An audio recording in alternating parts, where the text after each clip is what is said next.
मुझे बताओ कि 10 साल, अभी थोड़े दिन पहले बहन आतिशी लड़ रही थी उसके लिए, 10,000 शिक्षकों को इन्होंने दिल्ली सरकार के स्कूलों के एक रात में, रात को 2 बजे ऑर्डर पास कराया, ट्रांसफर कर दिया एक रात में।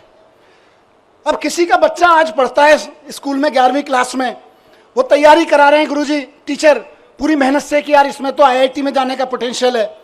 कल को टीचर का ऑर्डर मिल रहा है, नहीं नहीं हमने तो 10,000 टीचर्स को इधर से उधर कर दिया है क्योंकि हमें तो ट्रांसफर पोस्टिंग का शौक था, अब तुम भाड़ में जाओ। ये तानाशाही नहीं है तो और क्या है? बात 10,000 टीचर्स की नहीं है, उन लाखों बच्चों की है जिनको वो टीचर्स पढ़ा रहे थे। तुम अपनी अफसरी में, तुम अपनी तानाशाही में 10,000 टीचर्स को एक रात में इधर से उधर उठा के फेंक देते हो। ये तानाशाही नहीं है तो और क्या है?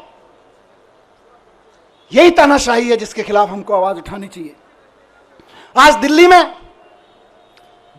मैं जब सरकार में था उस वक्त दिल्ली जल बोर्ड का नगर निगम चुनाव से पहले पैसा रोक दिया गया था और आज तक दिल्ली जल बोर्ड का पैसा नहीं दिया गया।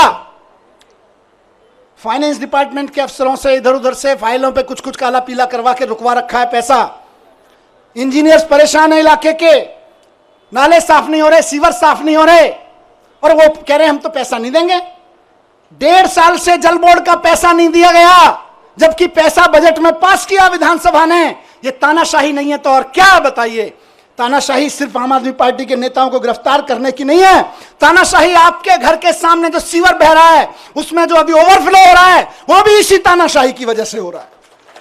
जो नाली नहीं खुल पा रही है, उसको 1.5 साल से पैसा नहीं मिला ठेकेदार को, वो इंजीनियर रो रहा है बेचारा कि मैं कहां से पेमेंट करूं ठेकेदार को। यह भी इसी तानाशाही की वजह से हो रहा है। आपकी गलियों की नालियां सड़ी हुई हैं इस तानाशाही की वजह से। मैं ही जेल में नहीं हूं, केजरीवाल जी जेल में नहीं है, आप भी नरक में रहने को मजबूर हैं इसी तानाशाही की वजह से, क्योंकि आपके घर के सामने का सीवर फ्लो हो रहा है, 1.5 साल से पेमेंट नहीं हुआ जल बोर्ड का। ये तानाशाही नहीं है तो और क्या है?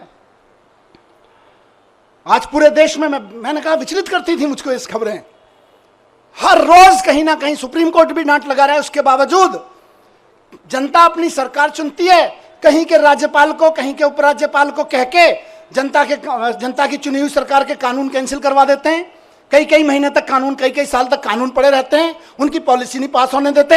ये तानाशाही नहीं है तो और क्या है? नुकसान किसको हो रहा है? नेताओं को तो खाली जेल ही हो रही होगी, असली नुकसान तो जनता का हो रहा है, जिसके लिए पॉलिसी बनाई गई थी, जिसके लिए कोई कानून बनाया गया था।